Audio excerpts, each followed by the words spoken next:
It's a little terrifying because you absolutely cannot miss. Goalies now are completely at a premium. Not, right? Like, Canada doesn't have a ton of great options. What's up, hockey fans? This is the Hockey News Big Show. I'm Michael Traikos. With me today is editor-in-chief of the Hockey News, Ryan Kennedy. And we've also got former NHLer Drew Shore. And boys, we're finally there. We're at the quarter mark of the season. So right now we've got Detroit leading the Atlantic. We've got Carolina leading the Metro, Colorado leading the Central, and Anaheim leading the Pacific. But according to our friends at BetMGM, the top 5 ranked teams with the best odds of winning the Stanley Cup are, no surprise, Colorado, Carolina. Then we got Florida, Vegas, and Edmonton. I'm feeling like there's probably some respect given to the last year's and the year before finalists. Ryan, let's start with you. Based on what MGM's got as the top 5 teams, and again, that's Colorado, Carolina, Florida, Vegas, and Edmonton. Do you see a Stanley Cup winner coming out of that bunch? I do. I think Colorado would obviously be the favorite right now. I think they only have one regulation loss through the quarter point of the season, which is pretty good. Carolina is that team in the East that we've been waiting for them to break through, and we're not going to know until we get to the playoffs because they do have that very specific way of playing, and we have seen their offense dry up in those sort of latter rounds. The only teams I might flip is I'm still big on Dallas. They just got Jamie Benn back, which I know we'll talk about later. They're a veteran team with a lot of firepower. They have goaltending. They have defense. Maybe they could use one more defenseman, depth-wise. With Edmonton, I do still believe in them, even though they got off to a tough start. I think once Zach Hyman has become, reintegrated into the lineup full time and we get sort of 10, 15 games of Zach Hyman, this probably looks like an entirely different team for the better. But, if I was to say it right now, I would have Dallas ahead of Edmonton. Drew, not a lot of love for Detroit, Boston, or Montreal, which right now are the top 3 teams in the Atlantic. What are you seeing out of the first quarter mark? Are you seeing separation where, one of these teams, whether it be Colorado, Carolina, or someone else, has kind of stood out and, might make a play for the Stanley Cup down the road? Yeah, I think, as Ryan said, I agree with almost every one of his points. But having one regulation loss through the quarter mark of the season is absolutely insane. So I would have to think that they're the favorite.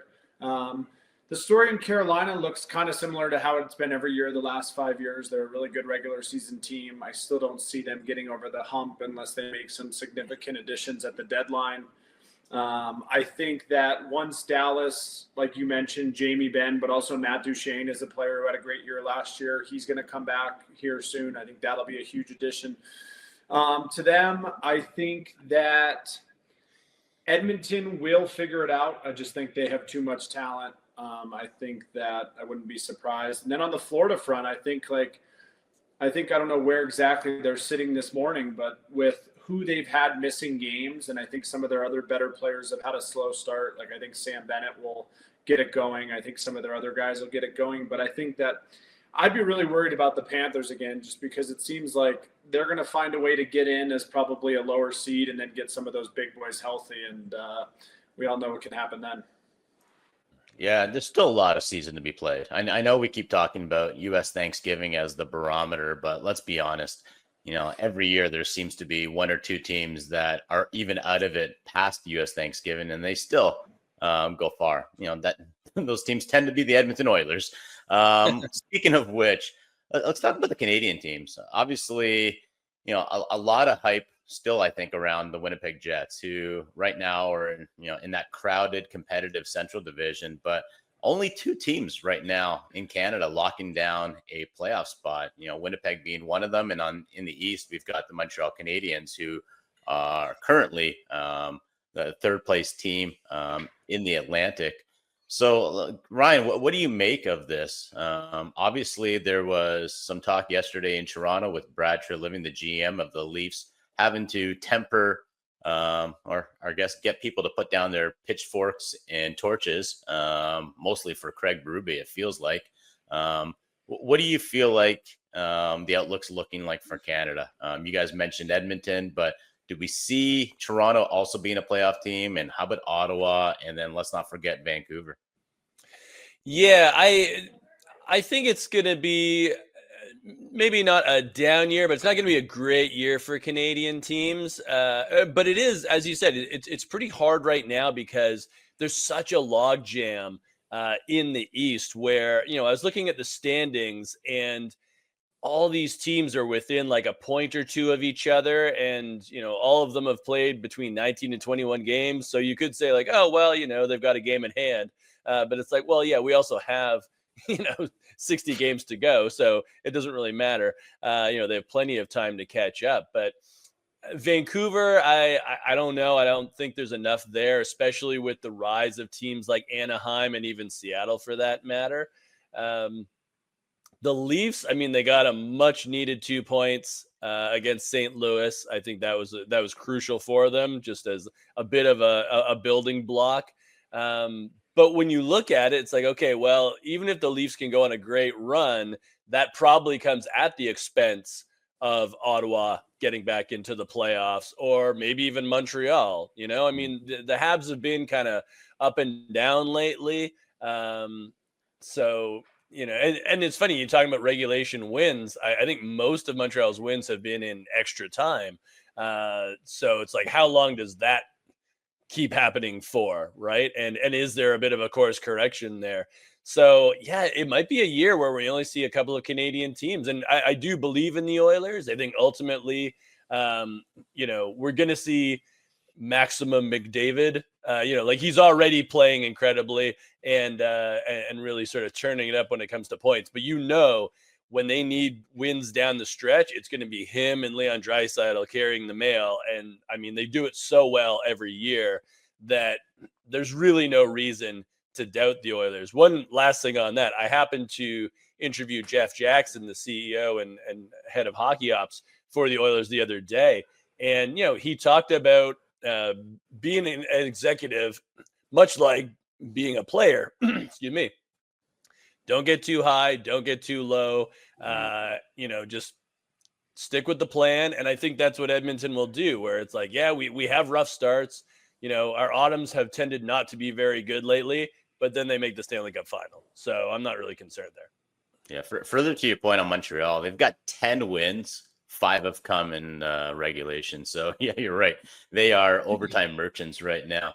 Hey, Drew, last year we had 5 Canadian teams make the playoffs. Obviously, Edmonton was one of them, along with Winnipeg, Toronto, Ottawa, and Montreal. Over under on how many make the team playoffs this year, and I'll set the line at 3.5. Oof. I'm going to take the under, mostly for just comedic value, because obviously that means some of those big markets are going to be missing. But no, I think that it will be a down year for Canadian teams overall, just based on their starts. I think that some of these teams, like the way that their rosters are, they just can't afford to lose like the players that they've lost so far. I think that if you look at Ottawa, I don't know how many games Brady Tkachuk missed. I think that's going to be tough for them to recover. Quinn Hughes' health, I'm not sure on in Vancouver, but like I saw something the other day, like the goal differential when he's been on the ice versus not on the ice and the impact he's had. On the other side, I think Edmonton getting Hyman back, and then when Nugent Hopkins comes back, which doesn't seem like it's going to be too long, I think that they'll be fine. Winnipeg's obviously off to a good start. Hellebuck's been playing great. They're fine.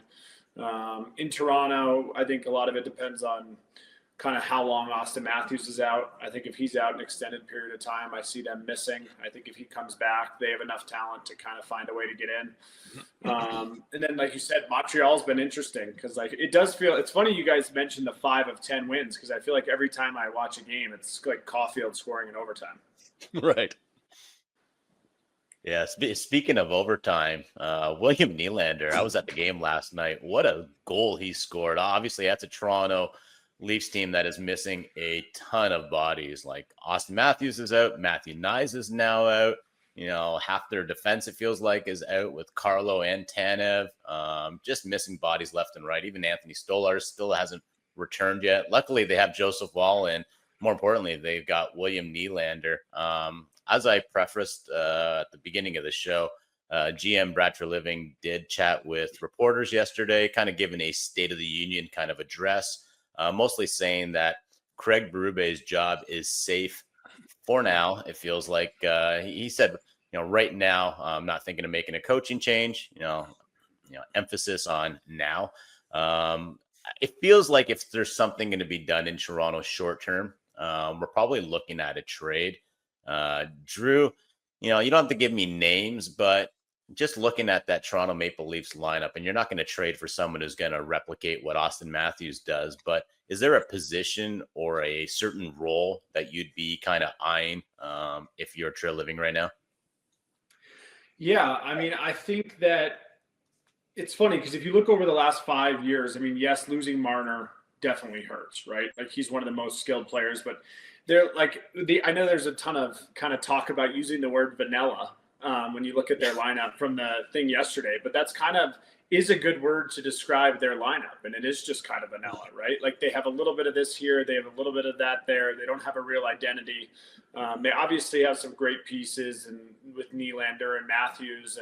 And Matthew Nyes is a big power forward, but I think John Tavares, especially on the contract he's on, he's played great. Like, I couldn't imagine where they would have been had he decided to go elsewhere with what they have going on. And their goaltending is what it is. That's been fine. I did like bringing in Carlo, a right-handed defenseman who's big and can move the puck, but I still think they need a righty centerman who can play. You look at it too, I know Nylander can take faceoffs and play in the middle, but they need a lot of upgrades. Yeah. Ryan, why aren't they trading for Nazem Kadri by now? Come on, let's make it happen. Yeah, I know. It seems pretty perfect, eh? And here's the thing. It's like if they're hovering when you get closer to the trade deadline, if you can make that work, maybe you do. When I look at them right now, there's no margin for error. So you can't have any passengers. And, I look at a player like Max Domi, and obviously he doesn't have the same contract as Nazem Kadri, but he's making, I think, 3.5 or something like that. It's like, what do you do for the Leafs? He had 0 hits against St. Louis last night. He has 6 points on the season in, I think, 20 games. Steven Lawrence has 6 points, and he's played fewer games than him. Easton Cowan has, I think, 4 or 5 points in 12 games. So I think you have to ask yourself, is this somebody worth the cap space, or could we dish him off on somebody else and then use that cap space elsewhere? One thing I really think the Leafs need to improve on, and part of it might be injury based, part of it is certainly, Mitch Marner not being around anymore, is the power play. The power play is horrible. It's one of the worst in the league. It's at 15.1%. That needs to be rectified, because when you have Austin Matthews, William Nylander, and John Tavares, you should be a top 10 team in the NHL on the power play. And right now, I think they're sitting at 26th or something like that. So if you can make some room, even if you can find a power play specialist, like a guy that, you don't even necessarily trust full time in your top 6, but you can put him out there on the power play, a Mike Hoffman type of guy, I say you do it, because you are going to have to really grind for points this year. Yeah. To that point, I know it's, it's Monday morning quarterback, but Jonathan Drouin, I wonder if he would have helped the power play had they grabbed him in the summer. There you go. Yeah, that's your guy. A lot of guys they could have had, they could have had Jack Raslovic, we all know he didn't sign for a whole lot. He's been great in Edmonton too. That's worked out really well. Yeah. It turned out to be, and I think we were talking about this the other day, is, when you look at all the free agent signings in the summer, the best one ended up being arguably the most cost affordable, and the one that was signed. It was signed in October. If you can believe it, that's not even a free agency period anymore. Yeah. All right. Let's move over to the Metro Division where, man, oh man, I'm so glad Patrick Waugh is back in the NHL coaching, guys. Because, for those who didn't see, Islanders played Dallas on Tuesday night. Mikko Rantanen, it looked like he maybe got shoved a little by Scott Mayfield, ended up running Alexander Romanov, the Islanders defenseman, from behind. We'll talk about if this was a dirty hit or not, but the more important part was Patrick Waugh just losing it on the bench, basically promising that Rantanen won't be able to finish the game the next time these two teams play. By the way, that game is not for a while. They don't play again until March 26th. So, yeah, circle that one and don't forget it. But let's start with you, Drew. I don't know if you saw the hit or not, but did you have an issue with it, or was this a case of, Rantanen gets ejected for the hit from behind, but was he interfered with? Yeah, I mean, certainly when you look at it, I mean, it was an awful hit. It looks like Romanov is okay. Anytime a guy comes in that fast and gets hit 10 or 11 feet from the boards, it can be one of the most dangerous hits in hockey. I loved the Patrick Waugh reaction. I mean, it kind of brought me back to like old school Avs, Detroit Red Wings rivalry. And I'm sure his players loved it too.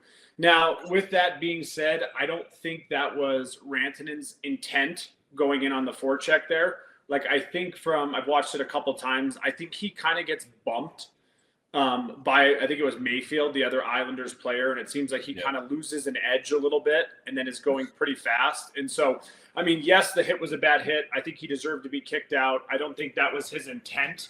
Like, I don't think he went in there thinking, I'm going to run this guy from 10 feet behind into the boards. That's my thoughts on it.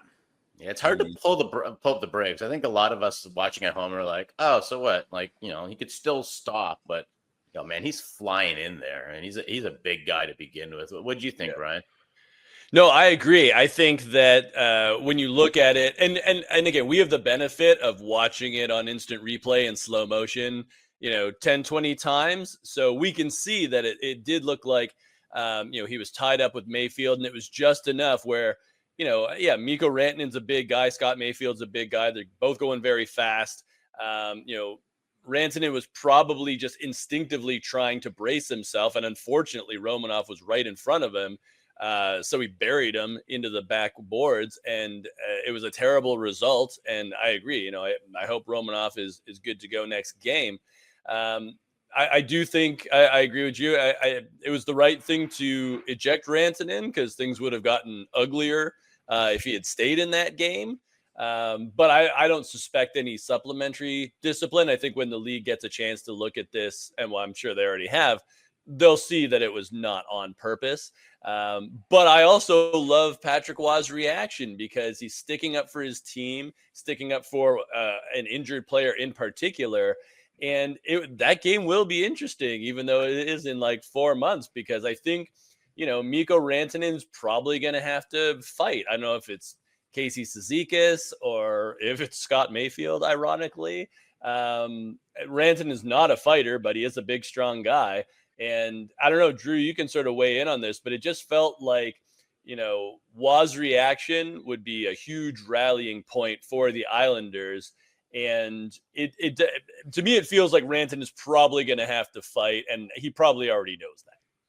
Yeah, I was trying to think back to like the last NHL regular season game where something like this was similar, and I couldn't really think of anything. And then I was thinking, was it maybe like the Tkachuk Doughty stuff when Tkachuk was playing for the Flames? But I mean, this doesn't happen a lot in the NHL where, like you said, there's a huge buildup for a regular season game, especially that this far kind of away on the schedule.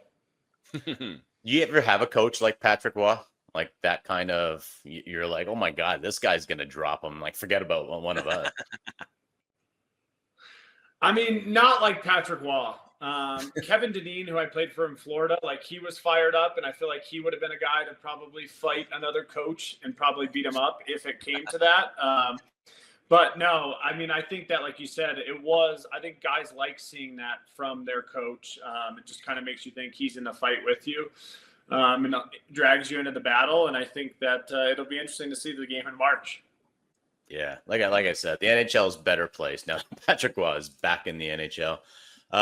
Speaking of 100%. coming back, Jamie Benn returned to the lineup after missing the first 19 games of the season because of a collapsed lung that he suffered in the preseason, which required surgery. Ouch! That just sounds like such a nasty injury. Yeah. The Stars went 12-4-3 in his absence, so they're in a great spot. Ben, who is the captain, played just under 10 minutes against the Islanders. He's one goal away from 400 and 44 points away from that magic 1,000 mark. Ryan, does he get 1,000 points at the end of the season? And keep in mind, he had 49 points last year. Yeah, I feel like probably not. I think he probably needs one more season to do it. If you think about, his role on Dallas now, I mean, he's not a driver anymore. He's a very important player, but the offense is going through guys like Rantanen and Robertson and Wyatt Johnston and Matt Duchene, guys like that. I think Ben has settled into a very nice role where the leadership is key, and he gives them solid minutes, and he is a big physical guy. But I wouldn't be surprised if he came up like just short. Like I could see him getting 40 points this season if he remains healthy. And again, if you think about how he plays the game, I hope he stays healthy from here on out. But if he missed another couple of games because of some small ailment, I also wouldn't be surprised. He's on a final year, or he's on a 1-year contract. So we don't know if this could be his last year. I kind of hope it's not. I'd like to see him get, obviously he's going to get the 400 goal mark because he's only one goal away. But to get 44 points this year, it does seem like a tall order. So I'm kind of hoping that if he doesn't get it, he comes back. What are your thoughts on Ben and, him going for 1,000 right now, Drew? Yeah, I mean, I think he's a huge addition to their lineup. It'll be interesting to see kind of where they use him throughout the lineup. I mean, I know this was his first game back and he didn't play very much. I think he is a guy who is definitely not a driver like he used to be, but is still a guy that maybe when other guys are injured, he can step up and play a top 6 role for a couple games at a time. He's a guy who's just played the game so hard and so well for a long time that I think a lot of people in hockey would love to see win. Which I think is one of the reasons people are cheering for Dallas. I don't think he gets to that 1,000 point mark this season. I think he probably would have been real close had he have played the full season. Interested to know, I don't know if you guys saw it, what you thought of the goalie interference call on the late game time goal by Wyatt Johnson. I mean, it looked like, from what I saw, it looked like goaltender interference. But I didn't watch it that many times. I never know what goalie interference is anymore, guys. I thought I knew, and it's so like hard. The more I see, the more confused I get. It's like trying to figure out what a balk is in baseball. What did you think? Yeah, it was tough. Like when I watched it at first, I didn't think so. And then, like you said, we do have that. Once you slow it down, it did look like. But I mean, I feel like it's very weird too. I'm the same boat as you guys. I feel like half the time it gets called, half the time it looks like someone's always kind of getting pushed when they go to the front of the net. And it's just kind of where you draw that line. But it would have been an amazing comeback by Dallas. Definitely kind of a letdown to the ending of the game. I was looking forward to overtime. My favorite thing about Jamie Benn, just to kind of finish off on the Ben topic, he's still playing without a visor. And it's like, right. Yeah, I think it's like him and Ryan Reeves might be the only guys left in the NHL. O'Reilly's the third, yeah. Oh, geez, yeah. It's just so weird. Like Riley and Ben, like you don't think of, when I think of the visorless community, as I like to call them, I think of beer leaguers like myself, who are just kind of like, yeah, I don't care if I lose an eye at this stage of my career. And I also think of just like fighters. I don't think of like skilled guys who are captains or, right. like a Ben or a O'Reilly. So just kind of interesting. One of these days, these guys are going to retire and it's just going to be like, I remember the days when you didn't have to wear a visor. It's kind of like watching old footage of Craig McTavish. And you're like, what is this guy doing? This maniac. All right. 4 guys who are wearing visors who are also Canadian. Nathan MacKinnon, Max Celebrini, Connor McDavid, and Connor Bedard. Those are your top 4 scorers as we enter the quarter mark of the season. MacKinnon leading all scorers with 33 points, and Celebrini and McDavid tied with 30, and Bedard just behind them with 29 points. I guess you have to be either a Connor or have a surname with Mac, or be a little bit of both to win the scoring title this year. Ryan, are we seeing the Art Ross Trophy amongst this 4? I think so, especially because of where all these teams are positioned. Like Colorado, obviously the front runner, and MacKinnon has great weapons to play with, including Cale Makar on the back end. If you look at Edmonton, as I said earlier, the Oilers need Connor McDavid to be the best he can be, because they will be fighting for a playoff spot in the West. And we know that he comes through in those situations. And then, you look at the 2 young kids with Celebrini and Bedard, and their teams are playing better than expected. They're in the playoff hunt, so they're going to be pushing as well. And I would also say with Celebrini and Bedard, because they're so young, like the more experience they get, the more comfortable they're going to get. It's not like other teams were not aware of what these kids could do. So, I mean, they are the focal point on their respective teams for the best defenders on the opposition, and yet they are still producing at these great clips. Hat tricks last night for both of them once again. That to me is super fun. That it's almost like we're getting into like an NBA situation where the biggest names in the sport are playing the best, and I think that's very exciting for us covering it and for fans as well. But all these players have something to play for, so I think they're going to keep pushing. And there's no reason to expect any of them to be slowing down at this point. Yeah, I just think it's so cool that, MacKinnon and McDavid obviously are in my mind, the 2 best and, forwards or players in the NHL right now. And you got the next ones in Celebrini and Bedard who, are right there with them. So, it's kind of a real cool moment in the NHL. Drew, what do you think? Are these 4 guys all on Canada's roster when we go to the Olympics?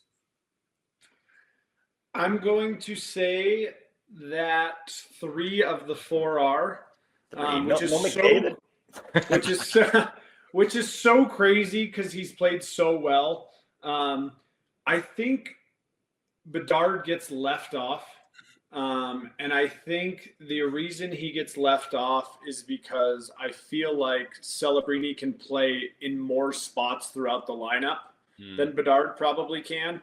And I mean, it's tough to say with how well he's playing that he's going to get left off. But I just think that, people forget this a lot, right? Like the GM's job is not to pick necessarily like the 23 or the 25 best players. Like he deserves to be in the 25 best players, right? But like also too, like you look at a guy like Sam Bennett, like I'm taking Sam Bennett on the team every single day of the week, regardless of if he doesn't score another goal. Because for me and Team Canada at the Olympics, he's going to play 3rd line center and play against the other team's top players. So I think 3 of the 4 make it. I think, Ryan, to your point, one of the craziest things about the Avs run is their power play has been terrible as well. Like the fact that MacKinnon has this many points and they have 1 regulation loss with how bad their power play is, I think is, well, it's encouraging for the Avs because they just have too much talent for that not to get rolling. But I mean, like you guys said, it's fun to kind of have this little almost rivalry now among the 2 of the youngest, greatest superstars in the game. And I mean, like you said, both having hat tricks last night was incredible. Yeah, the other cool thing is 3 of the 4 are also leading the Rocket Richard Trophy race. So the only guy who's not there is McDavid, but obviously, MacKinnon leads with 14 goals, followed by Celebrini and Bedard, tied with 13 goals. And that second place, basically it goes down like 8 deep, which is kind of insane. No Austin Matthews there. Obviously he's injured. So it's a little weird. And it's kind of funny not to see Matthews there and also no Pasternak there. 2 guys who at the beginning of the year, I would have said, all right, it's going to come down to those 2. So we'll see. Lots of season left, but I don't think Austin Matthews is going to be winning the Rocket this year. Listen up. For over 75 years, the Hockey News has been the ultimate hockey fix. Now get all 12 issues delivered straight to your door, packed with stories, stats, and a bonus gift issue to kick things off. Head over to thn.com and get in on the action. With that, we go right to the action of rapid fire. All right. Because we're at the quarter mark of the season, let's do our quarter season awards. Right, guys? Okay. Let's start things off with the big one, the big enchilada, the Hart Trophy. Drew, who's your Hart Trophy winner right now? You guys are going to call me a homer for this one, but I'm going with Nathan MacKinnon. Where do you live again, Drew? Yeah, seriously. I get to watch them a lot, but they're fun to watch, so it could be worse, I guess. Yeah. It's not a bad pick. Let's be honest. I was going to say, I'm with you. I think it's Nathan MacKinnon as well. And, for me, part of the qualification for the Hart Trophy is that the team makes the playoffs, because if your team doesn't make the playoffs, there's no value in the season, so you cannot be the most valuable player. Right now, I know the Avs, barring some incredible unforeseen circumstance, we know they're going to be in the playoffs. Whereas with Edmonton, San Jose, and Chicago, they all have work to do. I'm pretty sure Edmonton's going to be in the playoffs, but I mean, if we're asking the question right now today, I'm going to take Nathan MacKinnon because he's the best player on the best team, and I have no other reason to doubt him. All right, let's make it a hat trick, boys. I got MacKinnon as well. I thought he got robbed last year for the MVP, so I'm giving it to him this year, and I think he ends up the MVP too. Let's talk about the guy who, or the position that took the MVP away from MacKinnon, the Vezina. Last year, Connor Hellebuck won both the Hart and the Vezina at the quarter mark of the season. Ryan, who do you have winning the best goalie? See, this one is tough because some of the goalies with the best goals saved above expected, which as a stat I really like, don't have the best records. So you got like a guy like Scott Wedgwood who only has one loss, and his numbers are decent. Spencer Knight's numbers are really good as well. Logan Thompson. It's boring, but I might end up going Connor Hellebuck. Even though his win-loss record isn't like the best out of that crew. If Anaheim makes the playoffs, I think Lucas Dostal might deserve the Vezina. He has very good stats right now, and if he continues like that, I think he would be deserving. Drew, what do you got? And why is it Scott Wedgwood? Yeah, I was going to go I can't go him. I got to get away from the Avs. I'm going to go with the guy in Anaheim. I know it's only 20-something games into the season, but if we're kind of picking it right now, I think it's going to be a tall task for them to remain playing as well as they are. But as Ryan just said, if they do get in, I think he deserves it. Yeah, I'm going to give love to Logan Thompson. Right now, he's leading all goalies with the save percentage and goals against average. And it just feels like every time we talk about Canadian goaltenders who might be going to the Olympics, Thompson's like, oh, he can't go. The brass doesn't like him. It's like, come on, guys. He's the best goalie right now. What are we doing? Why are we galaxy braining this thing? Norris Trophy. I don't want to go too off topic here, but I mean, I'm shocked at the St. Louis Blues. I started thinking of Binnington right when you asked that question, and I just can't believe they're playing as bad as they are. Yeah. I was watching the game last night, and I'm kind of with you because I see a lot of good players there. Like Jordan Kyrou is flying right now. But yeah, I don't know what's going on there. I think Jim Montgomery is feeling the heat right now. Possibly. Yeah. All right. Let's talk about Norris Trophy. It always feels like we're talking about either Makar or Hughes, but let's not forget Josh Morrissey's putting together a really good season. Same with Miro Heiskanen and Matthew Schaefer. I don't know if a rookie is going to come out and win the Norris, but if there is one, it could be Matthew Schaefer. Ryan, how do you see the Norris shaking up so far? Well, I think it's still Cale Makar's trophy to win. He has more points than any other defenseman this season. But I will say, if I was voting today, Matthew Schaefer would be on my ballot. I think he at least deserves that recognition for how well he plays. Last time I checked, Matthew Schaefer had more goals than any other defenseman. He was one up on Cale Makar. and that was a day or two ago. But I do think based on like how much Cale Makar plays, how much he produces, how good he is in his own end as well, it's just like, it's the Cale Makar era for the Norris. Yeah, this is his time to just put together a run of like 7 straight Norrises. Yeah. Yeah. Drew, you're nodding. Yeah. What do you think?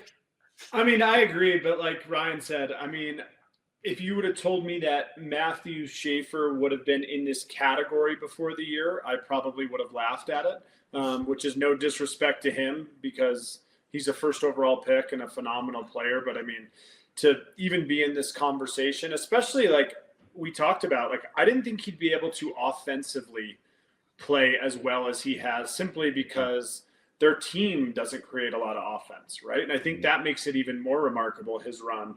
So wanted to give a shout out to him, but yeah, I think this is the maybe rack up 5 and 7 years for Cale Makar era. Yeah, you know what? I agree. Makar this year. Wouldn't be surprised if Schaefer maybe becomes like maybe one of the youngest defensemen to win a Norris. That being said, maybe next year or the year after. Let's finish things off with the Jack Adams Award, which we give to the best coach in the NHL. Quarter mark of the season, Drew.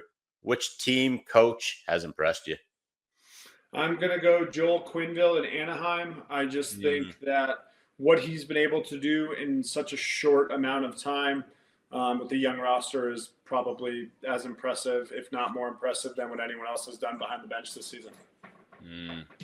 Yeah, Quenneville, that's probably the answer. Two other names I was thinking of, Dan Muse in Pittsburgh, because I think a lot of us thought the Penguins were dead on arrival this season, and they have certainly not been. And then Todd McLellan in Detroit, because the Red Wings are in first right now, and this is a team that had not been able to get over the hump in recent years. And I think now that they have, they had a training camp under Todd McLellan, and he's sort of like got his system in there. They're playing very well.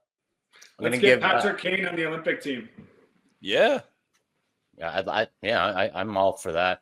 I agree with you both. I think Q's done just an amazing job. To think that, Anaheim's never mind just in a playoff spot, but they're leading the Pacific, better record right now than Vegas, LA, and Edmonton. But let's give some flowers out for Jeff Blashill in Chicago.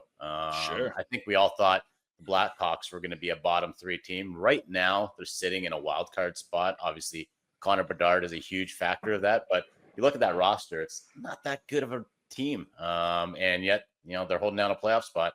So, a lot of hockey to be played. Listen, guys, this was a great episode.